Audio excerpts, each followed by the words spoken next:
आपण पाहूयात. खडसे हा नेहमीच त्याची मुलगी असेल तो असेल बोलत राहतो आणि रक्षा खडसेला आपण मंत्री करून ठेवलेला आहे. मंत्री हिला काढलं पाहिजे, हे कुठेतरी थांबलं पाहिजे ना. तो उठल्या सुटल्या घाणेरडा काही आरोप करतो दरवेळेस. तो काहीतरी निर्णय करावा लागेल असं. आणि रक्षा खडसे मंत्रिमंडळात एका घरात राहतात, एकमेकांना मदत करतात. हे कसं सहन करायचं आपण? बरोबर आहे. तुम्ही सांगा आदेश काय करायचं सांगा. काही करू नका, मी करतो बाबा गमत पा. दरवेळेस काही ना काही घेऊन हे भाऊ अति झालं ना. प्रत्येक वेळेस काय नाही का तुमच्यावरच येतो, प्रत्येक वेळेस तुमच्यावरच येतो. घेणं देणं काही तथ्य नसतं, काही खोटं बोलतो. फोटो दाखवतो तुझ्या फोटो फोटो फोटो त्याचे एक शिरपूरच्या डॉक्टरचा बाईचं जवळ लपड दुनियाभर पाप, त्याच्या मुलीची दुनियाभरची पाप. हे भाऊ काहीतरी आपण आक्रमक भूमिका घेतली पाहिजे आणि पार्टीला पण सांगितलं पाहिजे हे चालणार नाही, दुहेरी भूमिका चालणार नाही. एक तर मग रक्षाचा राजीनामा घ्या, आम्हाला हे फालतूपणा चालणार नाही.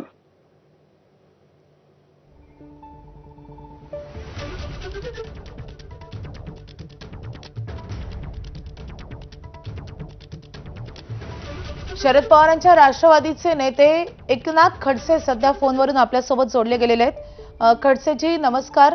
आपण ही ऑडिओ क्लिप ऐकली असेल. ही क्लिप सध्या खूप चर्चेचा विषय ठरते. भाजपमध्ये कशा रीतीनं अंतर्गत वाद आहे हे दर्शवणारी ही ऑडिओ क्लिप आहे. नेमकं काय म्हणणं आहे तुमचं या ऑडिओ क्लिपवर? कारण रक्षा खडसे यांच्याविषयी आक्षेपार्ह भाषा ही ऑडिओ क्लिपमध्ये वापरण्यात आली आहे. मी पूर्वीचा भाजप पाहिलेला आहे आणि आताचा भाजप अनुभवतो आहे. म्हणजे इतक्या अश्लील भाषेमध्ये आणि अश्लाघ्य भाषेमध्ये एखादा गैरविषयी वर्तन करू शकतो, बोलू शकतो, हे आत्ताच घडू शकतो. आणि यापेक्षा महत्वाचं म्हणजे की ज्या रीतीने तो बोलतो आहे आणि समोरचे मंत्री त्याला दुजोरा देत आहेत, हे तर अत्यंत वाईट आहे. म्हणजे आत्ताची भाजप ही कोणत्या रीतीने चाललेली आहे हे याच्यावर स्पष्ट दिसत आहे. या विजय चौधरीच्या 60-65 कॅसेट, ऑडिओ कॅसेट माझ्याकडे आता मिळालेले आहेत. अच्छा. त्याने अनेक महिलांविषयी आक्षेपार्ह वर्तन केलेलं आहे, बोललेलं आहे. स्मिता वाघांचे बोललेलं आहे, भागवत कराडांचे बोललेलं आहे, त्या माझ्याकडे उपलब्ध झालेल्या आहे. आणि त्या पाहिल्या तर या माणसाला म्हणजे हा विकृत माणूस असू शकतो अशा रीतीने सर्वांचे बोलताना तो वागतोय. आदिवासींना शिवाय दिल्या म्हणून आदिवासींचा एक मोर्चा 9 तारखेला आदिवासी दिनाच्या निमित्त काढणार आहे. वेगवेगळ्या ठिकाणी मोर्चे झालेले आहेत. त्याला पक्षातून हाकलपट्टी करा अशी मागणी आहे. त्याच्यावर अॅट्रॉसिटी दाखल करा अशी ही मागणी आहे. आता त्याच्यावर अॅट्रॉसिटी दाखल झालेली आहे. पण हे सगळं पाहत असताना या सगळ्या गोष्टी होतील, नेमकं भाजपची भूमिका काय आहे हे स्पष्ट होण्याची आवश्यकता आहे.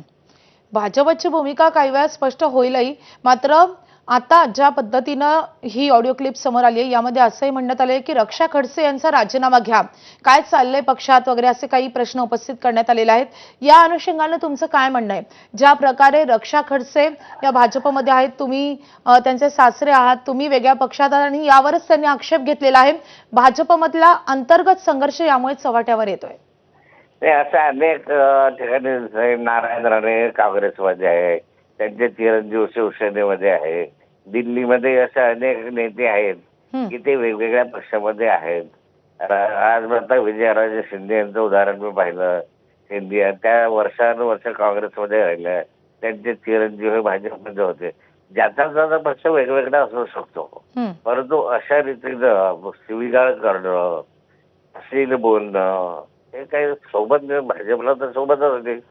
भाजप म्हणजे एक संस्कारक्षम पक्ष असं आपल्या स्वतःला म्हणतो, परंतु हे ऐकल्यानंतर संस्कार कसं आहे, घडवलेलं आहे याच्या माध्यमातून दिसत आहे. आणि एकाच महिलेच्या बाबत असं ना, माझ्याकडे जे उपलब्ध झालेलं आहे ते वेगवेगळ्या महिलांच्या बाबत असं खालच्या स्तरावर शब्द त्याने वापरलेला आहे. म्हणजे अत्यंत विकृत की ते बोलता येणार नाही आपल्याला, अशा स्वरूपाचे आहे. रक्षा खडसे सुद्धा जर विचाराच्या सुद्धा जर निवडणुकी लढवतात, त्या आज 15 वर्ष झाले खासदार आहेत आणि ती राष्ट्रवादीमध्ये आहे. याचा अर्थ असा नाहीये की मी राष्ट्रवादीच्या कोणत्याला मदत केलीच पाहिजे किंवा त्यांनी मला मदत केलीच पाहिजे, असं नाही. ज्याचा स्वतंत्र विचार असतात, स्वतंत्र पक्ष आहे. रक्षा खडसेंचं उत्तम काम त्या ठिकाणी आम्ही अनुभवत आहोत. चांगलं काम चालू आहे, वरिष्ठांचे आशीर्वाद आहे. हं. आणि त्यामुळे एखाद्याचं खालच्या एखाद्या व्यक्तीने मला राजीनामा द्या आणि अश्लील भाषेत बोलायचं हे काही योग्य नाही. भाजपसाठी तर योग्यच नाहीये. मला वाटतं भाजपसाठी काही शोभेचं नाहीये. हं. खडसेजी, धन्यवाद तुमच्या या सविस्तर प्रतिक्रियेसाठी.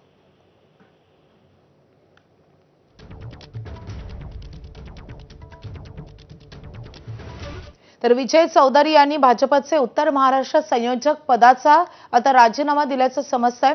हा अंतर्गत वाद चव्हाट्यावर आलेला होता. दरम्यान